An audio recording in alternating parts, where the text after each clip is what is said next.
Shok, I want to ask you this though. What is your relationship with Swizz Beatz? Or is there a relationship? Nah, there's no relationship. Name your top 5 hip-hop producers. That's gonna be I have to do. I'm gonna try and use that what I was saying about people who changed. So I'm gonna say Arthur Baker and John Roby, which nobody says, but I'm saying that because they set off that like electronic hip hop, which is like Planet Rock, and then they pushed that into motion. So I want to say them, and then Mantronic was a big part of that, and he inspired me a lot, especially because like I would look at the covers and he was carrying a beat machine. So that was like the first, as a DJ, that was like my first kind of glimpse into even thinking about, making a record or something like that. He walked around with the beat machine and they were always talking about him. So I'll put Mantronic in there. DJ Premier like has to be in there because his sound is like just so steady. Facts. And basically I would even dare say that what ended up being called boom bap is really Premier, in my opinion. Like what ended up, that's why I would say I agree because it's really DJ Premier's bounce. That's boom bap is DJ Premier's bounce. Yeah, if you think about it, because and another one, Pete Rock. I got it. It's gonna be hard to just say 5. My God, there's so many great ones, but Pete Rock, even though it's boom bap, it's not like if you make a beat that sounds like Pete Rock, it's gonna just have that like energy, you know what I mean, of boom bap. But like boom bap, I feel like it's Premier. And but you look at records like from Pete Rock, like They Reminisce Over You. I mean, you talk about Slippin', They Reminisce Over You. My God, what a song, what a record, what production, what a monumental song. It's just crazy, like iconic record. Yeah. So like a record that you just put on and it's like they made it yesterday. It's crazy. Yeah, so it's hard to limit, man. Hard to limit, but though I can't forget like for production for me. I mean, you got Large Professor, but you have. I was thinking about actually in the same camp though. Yeah. I was thinking about Tribe. I was thinking about Q-Tip. I mean, because that album, Low End Theory, like there were certain moments like that informed my production so much because it was like. You can't forget. How could I have not? Marley Marl. I mean, Marley Marl, someone who came in and changed everything. Marley Marl chopping things up, doing that. I mean, Marley Marl. So there's like, I could just keep on. I mean, there's so many incredible producers that I admire and listen to, and even I don't know even the names of the guys out now, but I listen, man. Like one of the things that I'm doing with my new style is. One of the things that I give to this generation that they slaughter my generation on is melodies. Like they're so dope with the melodies, these producers, and that's what I've been learning from them. So I don't want to have a swing like they do because I like my swing. I like my stuff a certain way and it just feels good to me. Mm-hmm. So I don't know if I want to swing like them because it doesn't feel good, but I'm robbing their melody styles, their changes, the chords that they put, and that's part of what I'm trying to do is combining the changes because they change a lot. They have multiple melodies, and I think in that sense, this generation they're brilliant. I don't know all their names because I listen and I just soak it up. I don't really follow it like when I was a kid and I used to just be like, who's on this record, who's on that record. But generally speaking, they're amazing, man. The melodies and that's what I'm trying to do. I'm trying to combine it. Like, and then I also have something else. You're right about the melodies. Some of these melodies is hot, but some of the artists garbage. No, that's a whole nother. Yeah, some of them. It's. But then even, I think what ends up happening is that we can't. Yeah, I don't want nobody to get mad at me like, oh, you talking about. It's true. No, but y'all mumbling all day. This is. I think that the tracks got so consumed with these great melodies that, because before we relied on the MC to put melody in there, like right. You know, like something in there to in the chorus or something, or it was very rhythmic and the rhythm would change. So we had these like trumpet playing rappers who was like, you know, like, and that was giving you the melody.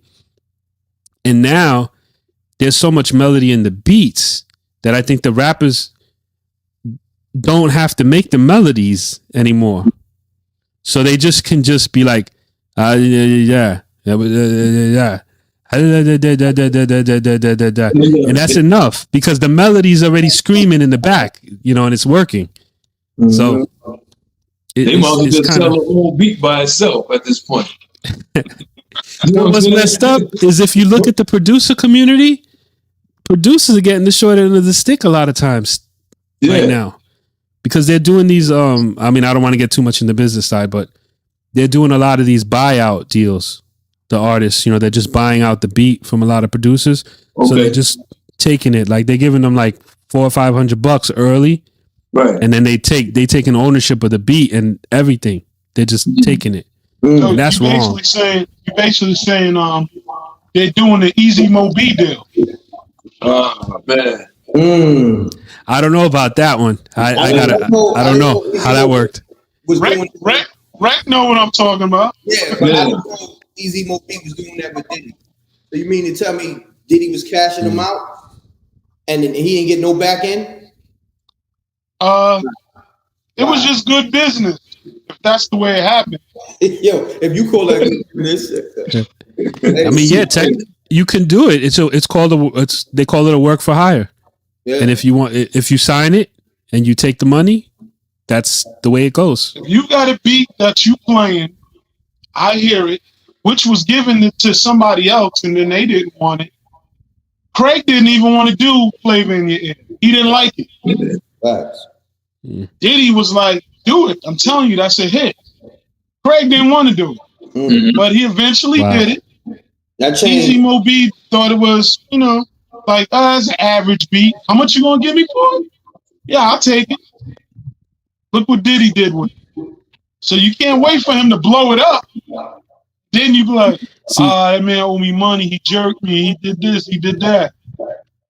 So it's that cash in hand vibe. You know what I mean? Like people start thinking and they're like, the way the business is, they've had so many different things. They're like, well, I know if I could get X amount of money right now, I'll be, you know, I can get that right now. I don't know how this is going to work out. And is a bad thinking, but I'm just saying that's how people look at it. You know, like I only used to do that right now, Rec, and you said, yo, I'll give you 5,000 for that.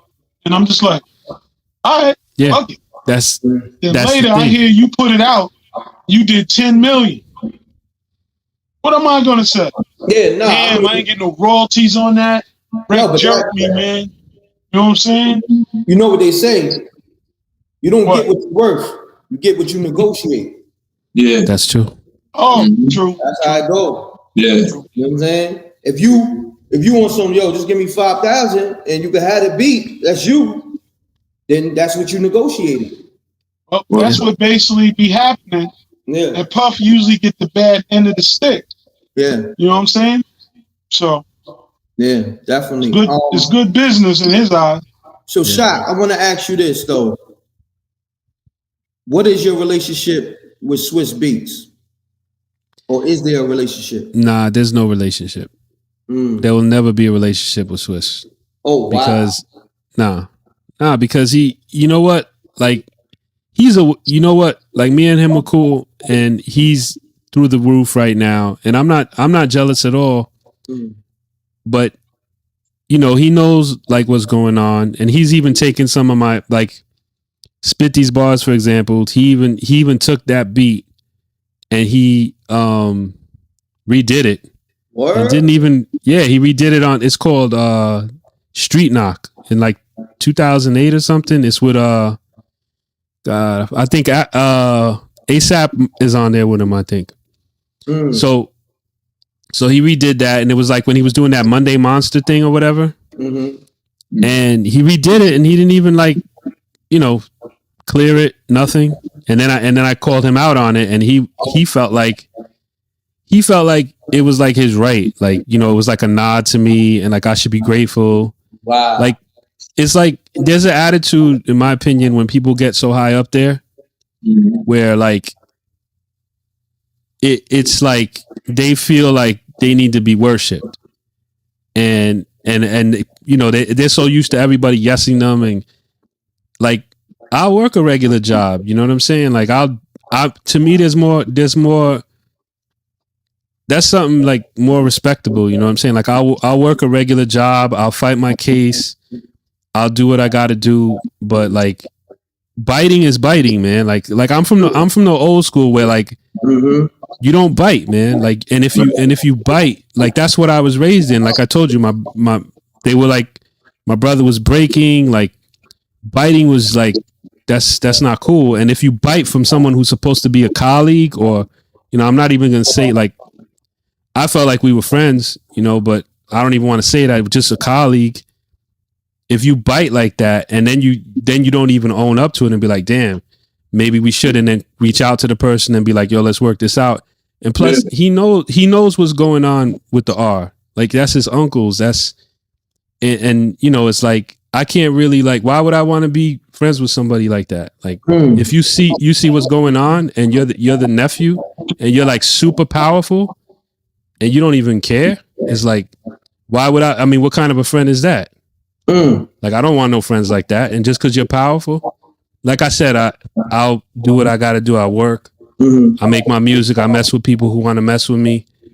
I'm fine with that. Like, I'm not trying to be, you know, big, flashy, or I got a humble life, and I'm okay with that. Like, I never really wanted to like, you know, do whatever. Cause like we went back and forth like on an Instagram post. Oh, word?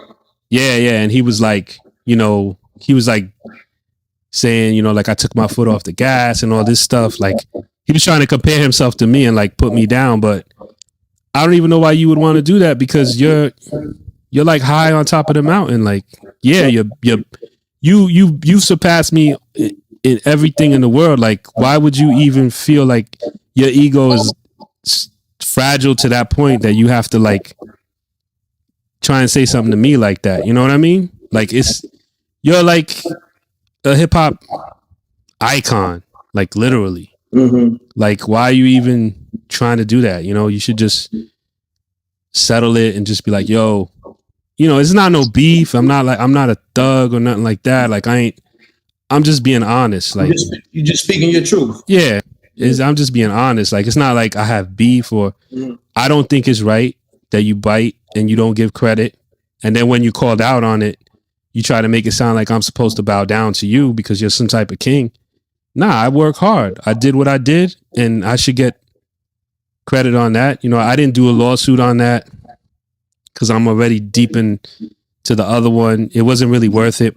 You know, like, you know, as far as what it took to like deal with that and what the song made, it's not even really worth it.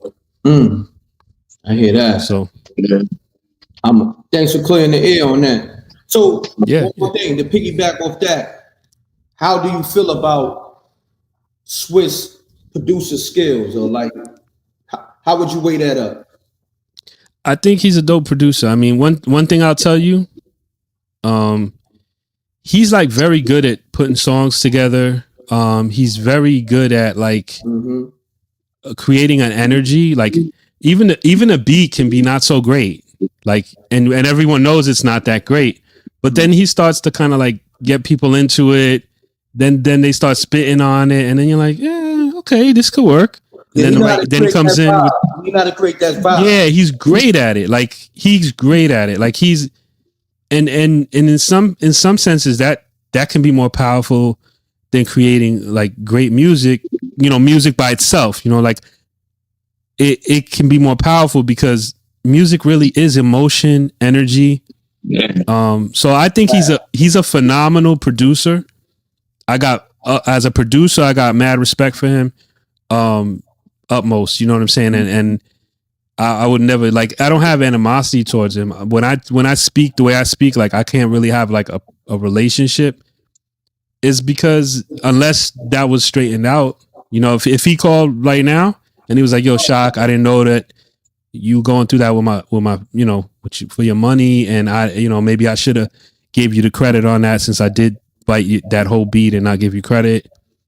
It's fine. But, you know, and the thing that threw me off was like, I posted it and instead of just being like, yo, like you are like, he's in the stratosphere. You know what I mean? Like he's in the stratosphere. It's like I'm not going to do nothing in any way, shape or form to like compete with you. Like this isn't even that, you know, it's like, it was just weird to me, you know, to like still want to step on me after you know, it's kind of weird. It's like, what's that? Like, it's like adding insult to injury, you know, because it's like you already bit, you didn't give me no credit. And now you want to like throw me under the bus again. It's like, I mean, really, you know, it's like, come on.